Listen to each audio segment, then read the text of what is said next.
May dumudo ko lang.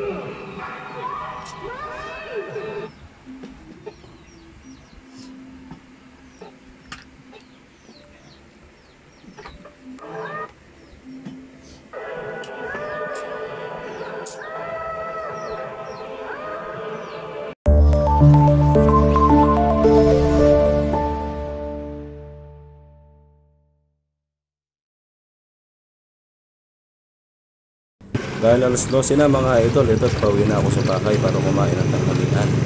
At pagluto nga pala ako ng adobong sitaw na sinukugan ng pata ng baboy. Kaya lang yung isang pata na baboy lang yun mga idol. Kaya pinagsasin na lang ni Commander.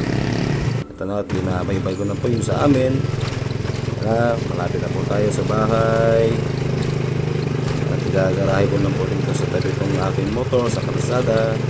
At sa amin nga po dahil looban mga idol. Yan. Dito na po tayo. Parking ko lang dito sa labas itong motor na to mga idol. Ito po yung ulam namin ngayon.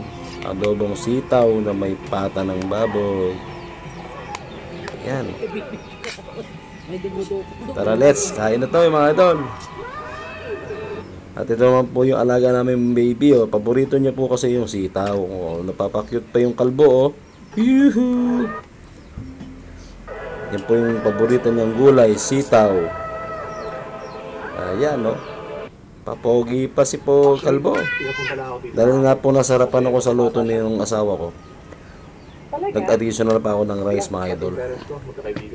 Ayan. Sarap naman kasi ng pagkakaluto niya. Ayun, no? I'm sure nandito sila ngayon. Ha? I mean, the best talaga tong adobo.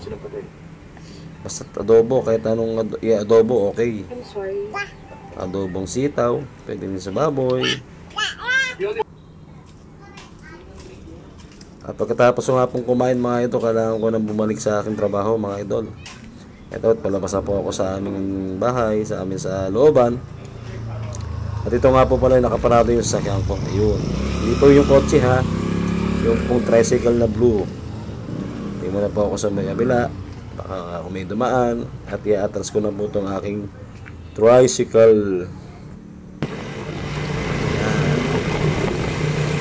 Binabaybay ko na po ito mga idol. Punta sa aking work.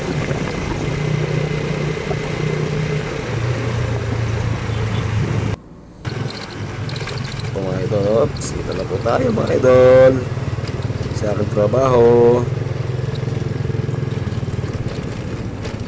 At dito po pala may sarili akong parking sa gilid ng gate. Ayan. Thank you for watching mga idol.